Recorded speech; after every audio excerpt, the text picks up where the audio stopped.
എല്ലാവർക്കും നമസ്കാരം. ഇന്ന് ഞാൻ പറയാൻ പോകുന്നത് പഴനി ഇടുമ്പർ അല്ലെങ്കിൽ ഇടുമ്പൻ മലയുടെ ഐതിഹ്യത്തെക്കുറിച്ചാണ്. ഇടുമ്പൻ എന്ന മുരുകഭക്തനുമായി ബന്ധപ്പെട്ടിരിക്കുന്നു ഈ ഐതിഹ്യം. കാവടിയുടെ ഉത്ഭവത്തെയും പഴനി ക്ഷേത്രത്തിലെ പ്രധാന ആചാരങ്ങളെയും വിവരിക്കുന്നു.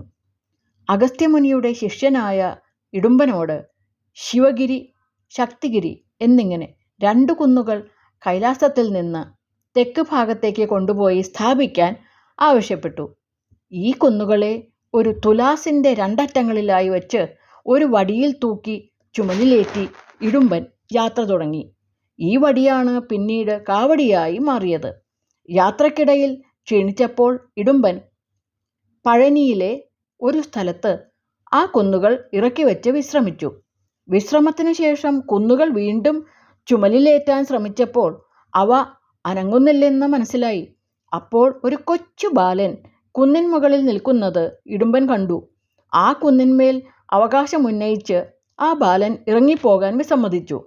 ബാലൻ്റെ പെരുമാറ്റം ഇടുമ്പനെ പ്രകോപിപ്പിച്ചു. ഇരുവരും തമ്മിൽ ഏറ്റുമുട്ടി.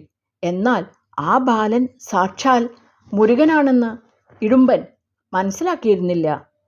പോരാട്ടത്തിൽ ഇടുമ്പൻ കൊല്ലപ്പെട്ടു.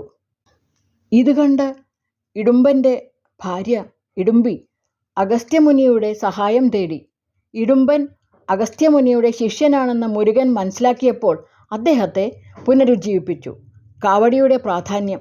തൻ്റെ ഭക്തരുടെ ഭാരം ചുമലിലേൽക്കുന്നതിൻ്റെ പ്രതീകമായി കുന്നുകൾ ചുമന്ന് ഇടുമ്പൻ്റെ ഭക്തിയിൽ സന്തുഷ്ടനായി മുരുകൻ ഇടുമ്പനെ അനുഗ്രഹിച്ചു.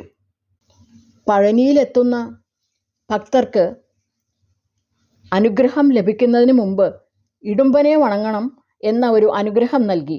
ഇടുമ്പൻ മല എന്നറിയപ്പെടുന്ന ഈ കുന്നിൻ്റെ താഴ്വരയിൽ ഇടുമ്പനു വേണ്ടി ഒരു ക്ഷേത്രവും സ്ഥാപിക്കപ്പെട്ടു. പഴനിയിൽ കാവടിയെടുക്കുന്ന ഭക്തർ ആദ്യം ഇടുമ്പനെയാണ് വണങ്ങുന്നത്. ഈ ഐതിഹ്യമാണ് പഴനിയിലെ ഇടുമ്പർ മലയുടെ ചരിത്രപരമായ പ്രാധാന്യത്തിന് അടിസ്ഥാനമായി കണക്കാക്കുന്നത്. നന്ദി.